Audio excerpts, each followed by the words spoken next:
பொட்டுக்கடலை சட்னி. தேங்காய் சட்னி மாதிரியே இருக்கும், சூப்பராக டேஸ்ட்டாக இருக்கும்.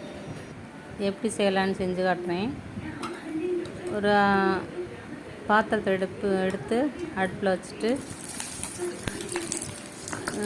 பாத்திரம் காஞ்சதும் ஆயில் ஊற்றி, ஆயில் காஞ்சதும் 4 வெள்ளைப்பூடு, 2 பெரிய வெங்காயம், ஒரு 5 பச்சை மிளகாய் போட்டு லேசாக வதக்கிக்கிறேங்க. ரொம்ப செவக்கெல்லாம் வறுக்க வேணாம், கொஞ்சம் அரை வேக்காடு வேகிற அளவுக்கு வதக்கிக்கோங்க. வதக்கி அதை ஆற வச்சுட்டு மிக்ஸி ஜாரில் மாற்றிட்டு ஒரு 25 ml பொட்டுக்கடலை போட்டு அதை நல்லா நைஸாக அரைச்சிட்டு வந்துடுங்க.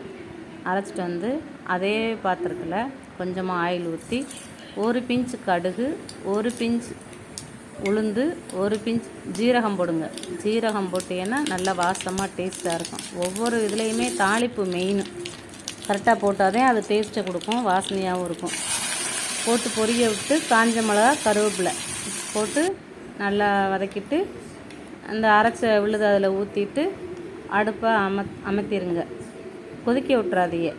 அதுக்கடுத்து தோசை, இட்லி, சப்பாத்தி எதுக்கு வேணாலும் சாப்பிட்லாம். சூப்பராக டேஸ்ட்டாக இருக்கும். நீங்களும் சாப்பிட்டு பாருங்கள்.